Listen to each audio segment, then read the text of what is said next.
결론부터 말씀드리겠습니다. 내년부터 모든 사람이 월 15만 원을 받는 것은 아닙니다. 하지만 조건에 해당하는 분들은 실제로 정기적인 지원을 받을 가능성이 커졌습니다. 왜 이런 말이 돌고 있는지, 그리고 누가 해당되는지 지금부터 차분히 풀어드리겠습니다. 이 내용은 끝까지 들으셔야 오해가 생기지 않습니다. 요즘 유튜브나 쇼츠를 보다 보면 내년부터 15만 원 연금 지급이라는 문구를 자주 보시죠. 갑자기 생긴 이야기처럼 느껴지지만 사실은 기존 복지제도와 새로 바뀌는 지원 정책이 섞여서 전달되면서 생긴 혼란입니다. 단순한 거짓말이라고 보기도 어렵고 그렇다고 모두에게 해당되는 사실도 아닙니다. 먼저 많은 분들이 착각하시는 부분부터 짚어보겠습니다. 우리나라에는 이미 여러 형태의 현금성 지원 제도가 있습니다. 기초연금, 기초생활보장 생계급여, 각종 수당과 바우처가 대표적입니다. 이 제도들은 해마다 금액과 기준이 조금씩 바뀝니다. 그러다 보니 숫자만 강조되어 전달되는 경우가 많습니다. 기초연금부터 살펴보겠습니다. 현재 만 65세 이상 어르신 중 소득 하위 70%에 해당하시는 분들은 매달 기초연금을 받고 계십니다. 단독 가구 기준으로는 30만 원 이상을 받는 분들도 계십니다. 그래서 15만 원이라는 금액은 기초연금 전체 금액과는 맞지 않습니다. 그렇다면 15만 원은 도대체 어디서 나온 걸까요? 여기서 등장하는 것이 각종 추가 지원과 보충 급여입니다. 생계급여를 받는 분들, 차상위 계층, 특정 조건에 해당하는 분들에게는 현금성 또는 현금에 가까운 지원이 별도로 지급됩니다. 이 금액을 월 평균으로 나누면 15만 원 안팎이 되는 경우가 생깁니다.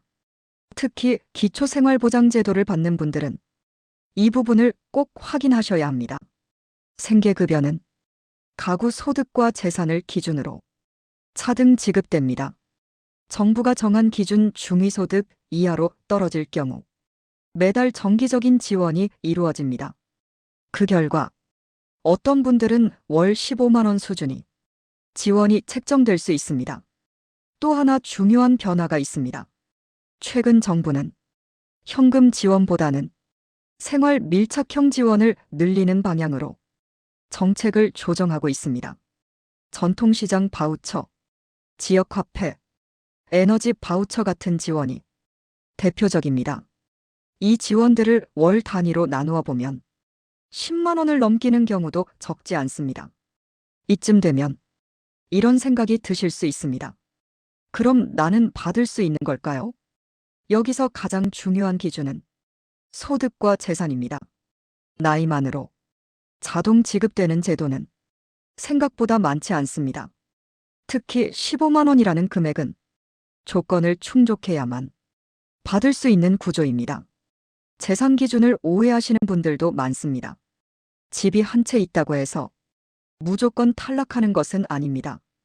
거주 목적의 주택은 일정 금액까지 인정재산에서 제외되거나 완화 적용됩니다. 반대로 예금이나 보험, 차량이 기준을 넘으면 소득이 없어도 제외될 수 있습니다. 여기서 정말 중요한 말씀을 드리겠습니다. 많은 분들이 신청 자체를 하지 않으십니다. 어차피 안 될 거라고 생각하시거나 절차가 복잡할 것 같아서 포기하시는 경우가 많습니다. 하지만 실제로는 신청만 했어도 받을 수 있었던 분들이 생각보다 많습니다. 복지제도는 자동으로 찾아오지 않습니다. 대부분 신청주의입니다. 주민센터를 방문하시거나 복지로 사이트를 통해 신청하셔야 심사가 시작됩니다. 심사 결과에 따라 생계급여, 의료급여, 주거급여, 교육급여 중 일부라도 해당될 수 있습니다.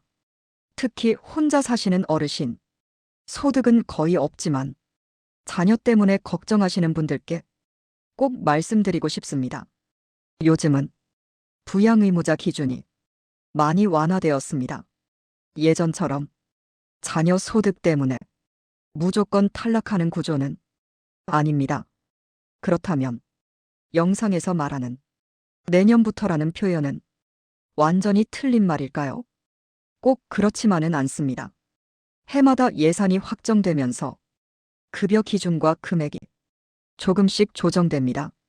이 과정에서 일부 계층은 실제로 지원금이 늘어날 수 있습니다.